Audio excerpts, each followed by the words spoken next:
ब्राह्मण कह रहे रामराज बनने वाला है। रामराज बनेगा तो क्या होगा? कुंभ मेला होगा। कुंभ मेला होगा तो क्या होगा? लाशें बिछाई जाए। रामराज में कोई कल्याण नहीं होता है। रामराज में शंभू की हत्या ही होती है। तो भारत में रामराज नहीं बनाना है, संविधान का राज लाना है।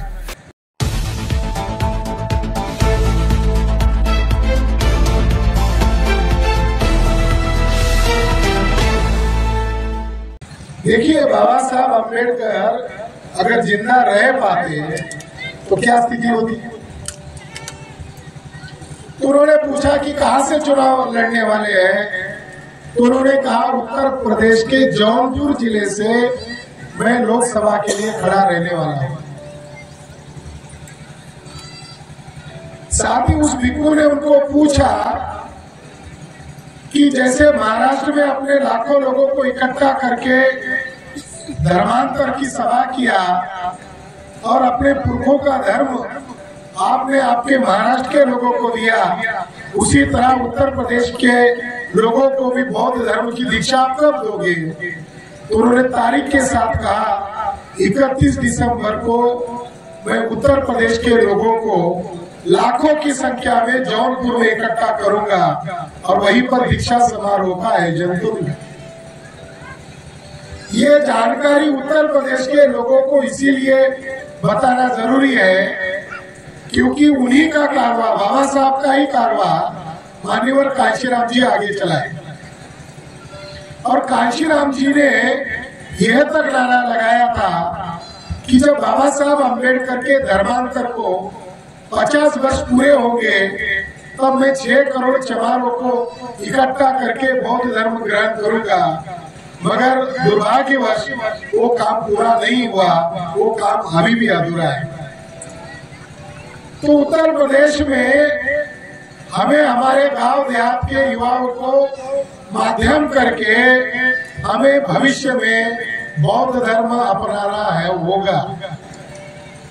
अभी इंडिविजुअल अम्बेडकर गौतम नाम लगा रहे, मगर अकेले अकेले बौद्ध कहने से काम नहीं चलेगा। जो जुल्म उत्तर प्रदेश में हो रहा है वो भारत के किसी राज्य में नहीं हो रहा है। इसका कारण क्या है? उत्तर प्रदेश में बौद्ध धर्म के आंदोलन को अगुवाई करना चाहिए। जैसे ही उत्तर प्रदेश के लोग बौद्ध धर्म को लाखों की संख्या में स्वीकार करेंगे, पूरा भारत बौद्धमय बनने का आरंभ हो जाएगा। उत्तर प्रदेश से उसकी शुरुआत करनी होगी। मैं आपको उदाहरण देना चाहता हूं। 2019 में एक फैसला है, मैं उत्तर प्रदेश के लोग सोच नहीं रहे इसलिए बता रहा हूं। उत्तर प्रदेश में 5 जज दिल्ली के अंदर सर्वोच्च न्यायालय है और वहां पर एक विवाद चल रहा था। वो विवाद था मंदिर है या मस्जिद है। 5 जजेस थे।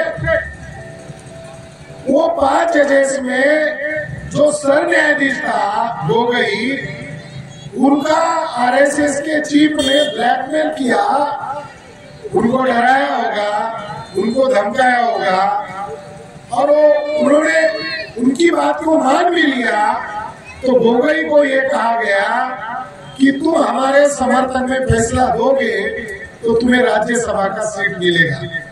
एक राज्यसभा के सीट पर एक सर न्यायाधीश गुलाम हो गए। वो जजेस ने क्या जजमेंट दिया? 1200 पन्ने का जजमेंट है। उस जजमेंट में उन्होंने कहा जहां विवादित जगह है उसके नीचे ही राम पैदा हुए। यानी फैसला किस लिए था? राम पैदा हुए या नहीं हुए इसके लिए फैसला नहीं था। वो जगह मंदिर की है या मस्जिद की है इसका फैसला होने वाला था। उन 5 जजेस ने ये कहा कि ये जो विवादित जगह है इसके नीचे ही राम जन्म हुआ है। इसके लिए सबूत क्या है? आस्था और श्रद्धा के आधार पर हम ये फैसला सुना रहे हैं। क्या सबूत है? क्या सबूत है? आस्था की सबूत होता है। अभी अहीर को मान लो, पंडित जी ने कहा आस्था और श्रद्धा के बुनियाद पर अहीर शूद्र होता है और वो मुख्यमंत्री का दावेदार भी बन रहा है। ये मेरी आस्था और श्रद्धा को चुनौती दे रहा है, माना जाएगा? आस्था और श्रद्धा के आधार पर फैसले नहीं दिए जाते, सबूत के आधार पर दिए जाते हैं। एक चंद्रचूड़ महोदय थे महाराष्ट्र के, पूना के ब्राह्मण थे। उन्होंने तो ये तक कहा, रात में मेरी राम के साथ मीटिंग होती थी, हमारे दोनों का डायलॉग होता था और सवेरे में कोर्ट चैम्बर में जाकर वो बातें सुनाता था।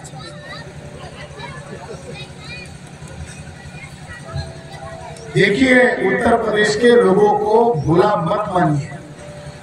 उत्तर प्रदेश के लोगों को आवाज उठाना होगा।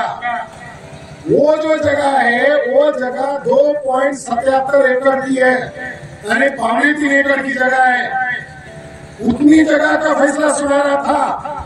फैसला सुनाने के बाद वो जगह हो गई 77 एकड़। राम मंदिर ट्रस्ट की जगह हो गई 77 एकड़।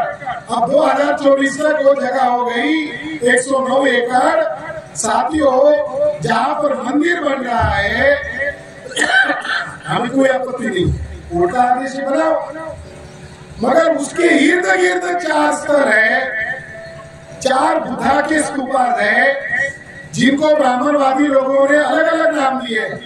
एक को कहा सुग्री पर्वत, एक को कहा मणि पर्वत, एक को कहा कुबेर पर्वत, एक को एक दीवार का हिस्सा है उसको कहा हनुमान गढ़ी।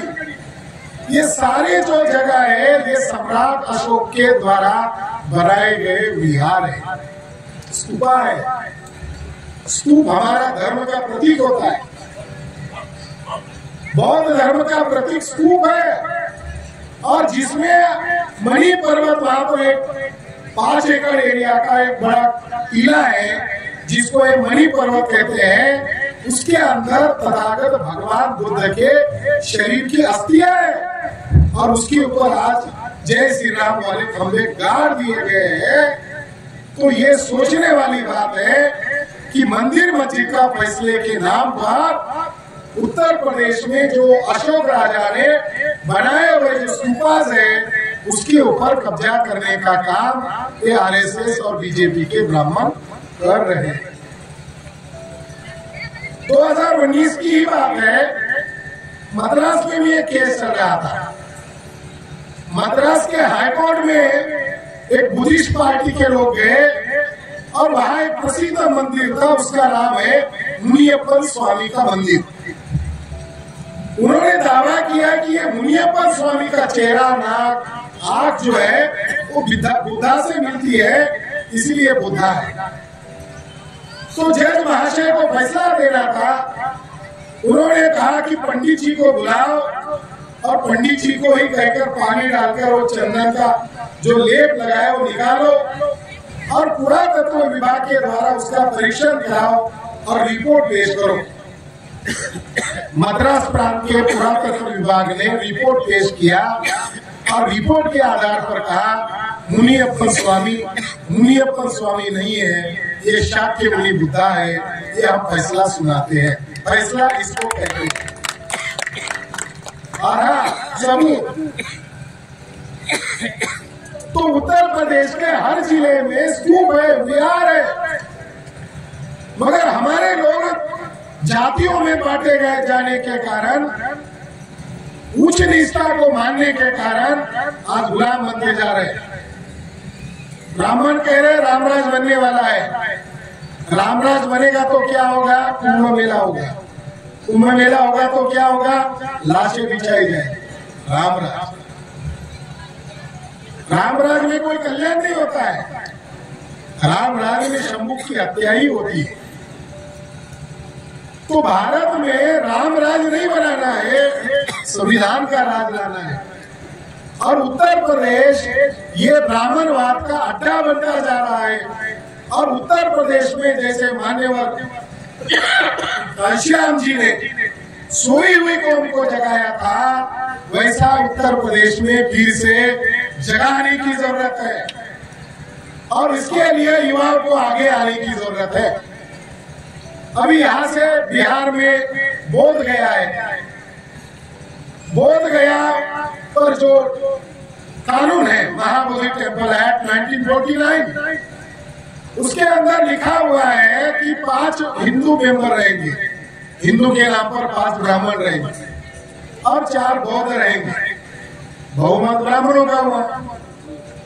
किसी सिखों के गुरुद्वारा पर ब्राह्मण कब्जा नहीं करता, मुसलमानों के मस्जिद पर ब्राह्मण कब्जा नहीं करता या गैर धर्मीय कब्जा नहीं करता, ईसाइयों के चर्च पर कोई गैर ईसाई कब्जा नहीं कर सकता, मगर दुनिया के बौद्धों का सेंटर बोध गया है, उसके ऊपर आज भी ब्राह्मणों का कब्जा है। तो यह कब्जा क्यों है? क्योंकि हमारे लोग सोए पड़े हैं, हमारे लोग उस ब्राह्मणवाद की गंदगी को ढो रहे हैं।